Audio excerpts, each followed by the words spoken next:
نگاہ فخر میں شان سکندری کیا ہے، نگاہ فخر میں شان سکندری کیا ہے، خراج کی جو گدا ہو وہ کیسری کیا ہے۔ اگر فکر اقبال کو سمجھنا ہے تو ارمغان حجاز کو سمجھو۔ اقبال ہماری امت کے دانائے راز ہیں۔ اقبال اللہ کا ولی تھا، اقبال ایک مرد عارف تھا، اقبال ایک مرد کلندر تھا۔ اقبال نے جو رول ماڈل عطا کیا ہے مسلمانوں کو وہ شیر خدا کی ذات گرامی ہے۔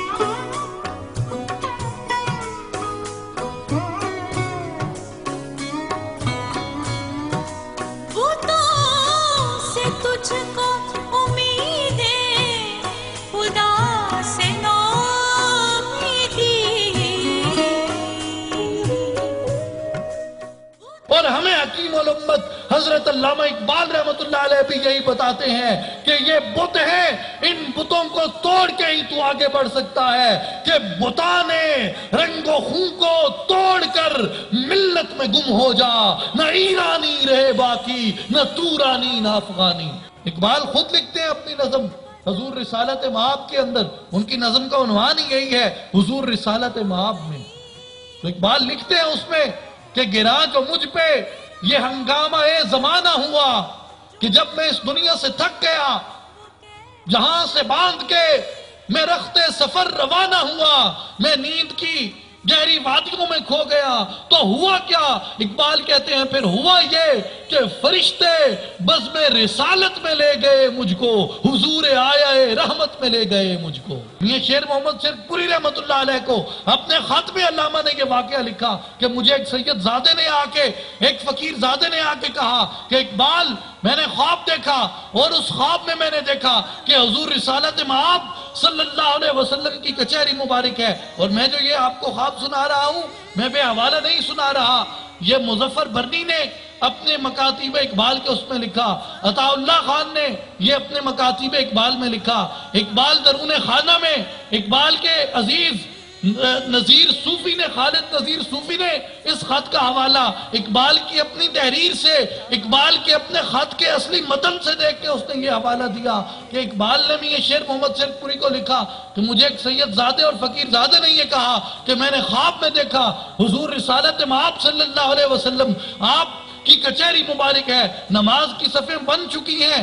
اور وہاں پہ حضور ابھی آپ مصلی امامت پہ جلوہ فرما ہے، اور ایک شخص کا انتظار ہو رہا ہے، نماز کے لیے ایک جگہ خالی ہے۔ حضور پیچھے مڑ کے دیکھتے ہیں اور اپنی کچہری میں موجود لوگوں سے پوچھتے ہیں اقبال ابھی نہیں آیا،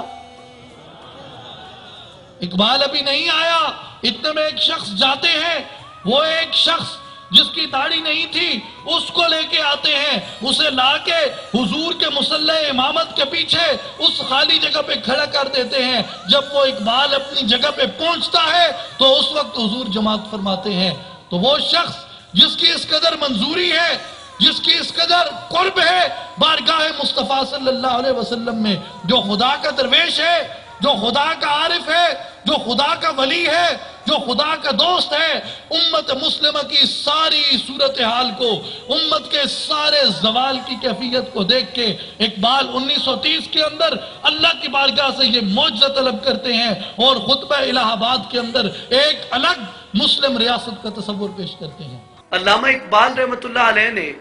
بڑی ایک خوبصورت بات کہی، انہوں نے کہا کہ جو میرے آباء و اجداد تھے وہ برہمن تھے، اور ان کی ساری زندگی اس فکر میں گزری کہ خدا کیا ہے اور خدا کون ہے، لیکن میری ساری زندگی اس سوچ و فکر میں گزر رہی ہے کہ انسان کون ہے اور انسان کیا ہے۔ نصیحت کے طور پہ اقبال کہتا ہے بطول باش، بطول باش و پنہا زی اثر شو،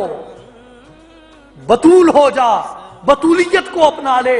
اور اس جہان کی میلی گندی نجس نگاہوں سے اپنے آپ کو پوشیدہ کر دے کہ در آغوش شبیر بگیری، پھر تیری آغوش کے اندر شبیر اور حسین پیدا ہوں گے۔ حضرت علامہ اقبال اپنی بیٹیوں کو مخاطب کر کے کہتے ہیں تو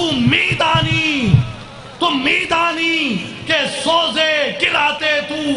دیگر گوں کرد تقدیر عمر را، کہ اے میری بیٹی، اے میری دختر، اے میری ہمشیرہ، کیا تجھے اس بات کا علم ہے کہ تیری گرد کے سوز نے حضرت عمر کی تقدیر کو دگرگوں کر دیا تھا۔ بار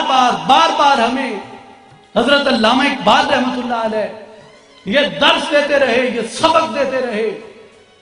کہ غیرت ہے بڑی چیز جہان تگودوں میں، پہناتی ہے درویش کو تاج سر دارا،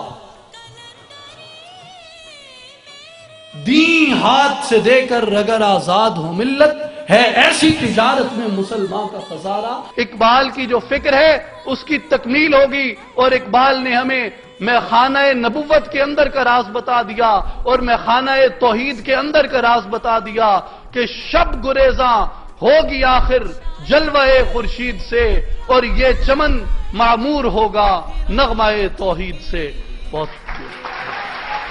اللہ العالمین اس پاک اور نیک اور برگزیدہ بندے نے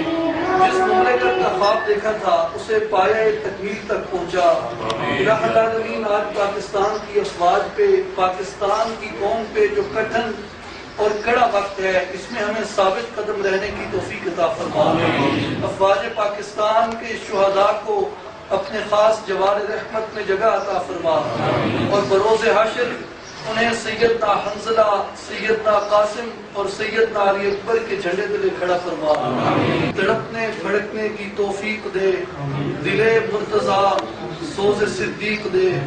صلی اللہ تعالی علی رسولہ خیر خلقہ محمد وعلی آلہ واصحابہ وازواجہ